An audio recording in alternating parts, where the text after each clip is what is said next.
राजीव रंजन जरा बताइए, आलोक शर्मा कह रहे हैं कि मैं प्रधानमंत्री मोदी को वाराणसी में लड़कर हराने को तैयार हूं, आ जाइए मैदान में। राजीव रंजन, आपकी क्या प्रतिक्रिया, क्या रिएक्शन है इस पर? देखिए, अब इस तरह के दावों पर क्या प्रतिक्रिया दी जा सकती है।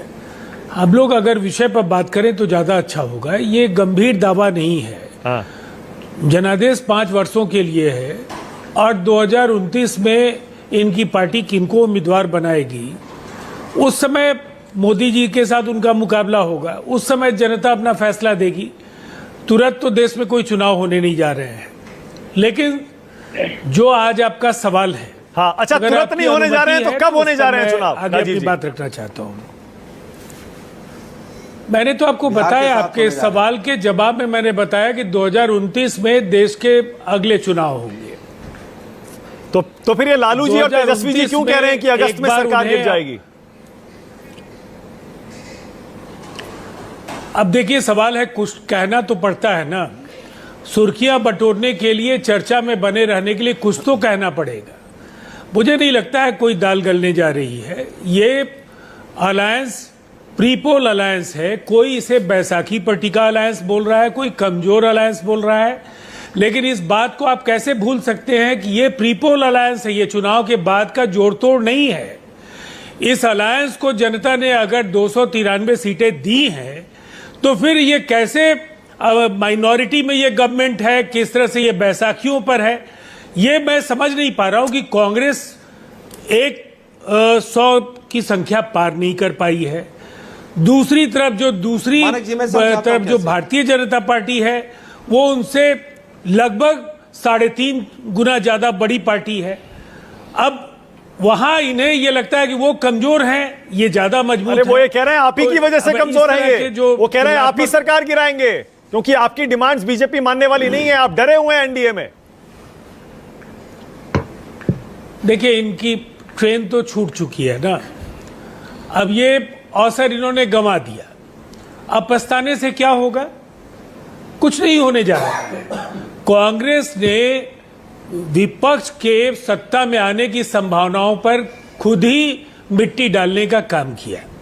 इनके नेताओं के अहंकार और हठधर्मिता की वजह से इस अलायंस को, जो एक बड़ी संभावना के तौर पर देश में देखने वाले लोग थे, उन्हें गहरी निराशा हुई जिस तरह से अलायंस को नहीं, राजीव जी, अब ये कह रहे हैं आपने जो मांगे रखी है वो मानी नहीं जाएंगी और आप दबाव में आ जाएंगे, आप समर्थन वापस ले लेंगे, आप भी और नायडू जी भी। देखिए, अब ऑन रिकॉर्ड 1-2 बयान जो आए हैं वो सुन लीजिए।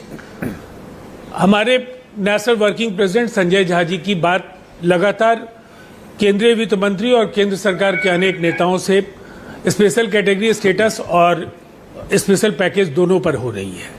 समझना ये जरूरी है कि ये बिहार और जो टीडीपी को लेकर के, जो भी आंध्र प्रदेश को लेकर के जो लोग भी बात करते हैं कि कुछ राज्यों को मिल जाएगा तो बाकी राज्यों को नाराजगी होगी, क्यों नाराजगी होगी? कुछ पृष्ठभूमि को भी समझने की जरूरत है कि 1953 टीटी कृष्णमाचारी कांग्रेस की हुकूमत थी, केंद्रीय वित्त मंत्री थे। फ्रेट इक्वलाइजेशन पॉलिसी, भाड़ा समानीकरण नीति उन्होंने लागू किया और 1993 तक वो जो फ्रेट इक्वलाइजेशन पॉलिसी है वो अस्तित्व में रहा। और इन 41-42 वर्षों में जो राज्य बिहार, बंगाल, आज जो झारखंड है उस समय बिहार का हिस्सा था, छत्तीसगढ़, मध्य प्रदेश, असम, ये तमाम राज्य, खास करके बिहार तो निसंदेह एक बहुत ही बड़े नुकसान का उसे सामना करना पड़ा है। इसलिए कि फ्रेट इक्वलाइजेशन पॉलिसी था क्या, ये भी आज लोगों को शायद नहीं समझ में आए। लेकिन इतनी बात तय है कि हमारे पास जो माइंस एंड मिनरल्स थे, हमारी जो खनिज और भू संपदा थी, उसका लाभ हम तब ले पाते जब वो पॉलिसी नहीं आई होती। उस पॉलिसी के आने के बाद अगर कोई कोस्टल सिटी में अगर कोई इंडस्ट्री लगा रहा है तो उसे वही, अच्छा राजीव जी, बिहार में उपलब्ध राजीव जी, बस एक सवाल और छोटा सा, वो उस दर पर उसे वहां मिल जाएगा। अगर मांगे नहीं मानी गई तब भी समर्थन जारी रहेगा ना केंद्र सरकार को? नहीं, इतने निराशावादी हम लोग नहीं हैं। हाँ। इन मांगों को तार्किक परिणति पर बनने की पूरी संभावना हम लोगों को है। ठीक है। और देखिए, जो बात मैं कहना चाहता हूं ये जानना जरूरी है कि आज कांग्रेस ये सवाल खड़े करती है, फर्स्ट 5 ईयर प्लान से लेकर 12th 5 ईयर प्लान तक जिन मानकों के आधार पर राज्यों को हर पंचवर्षीय योजना में जो संसाधन मुहैया कराए गए, जो केंद्रीय सहायता दी गई, उसमें भी कई तरह की विसंगतियां। ठीक है, ओके राजीव जी, अभी राजीव जी 3 लोग नहीं बोले, अभी जरा उनको भी बड़े थोड़ा नुकसान के तौर पर बिहार ने भोगा है। पहले नवल किशोर, डॉक्टर नवल किशोर, ये अगस्त का महीना कहां से आया भाई?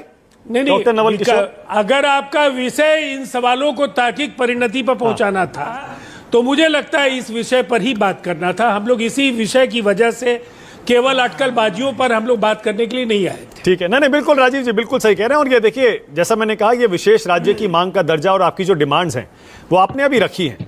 हम आगे आने वाले महीनों हफ्तों में ये एक्सपेक्ट करते हैं कि शायद आप कैबिनेट से प्रस्ताव पारित करें, बिहार विधानसभा से उसे पास कराएं, उसके बाद ऑफिशियली आधिकारिक तौर पर आप केंद्र सरकार के सामने रखें। तो इस पर तो डिमांड्स अभी होंगी, याद दिला दूं, ये इस पर चर्चा भी होगी। स्टेटस की मांग बिहार विधान मंडल ने इसे सर्वसम्मति से पारित किया है। इस पर अलग से प्रस्ताव लेने की जरूरत नहीं है। इस पैनल में बैठे सभी दल उस प्रस्ताव पर उन्होंने अपना समर्थन दिया है। Okay, all right.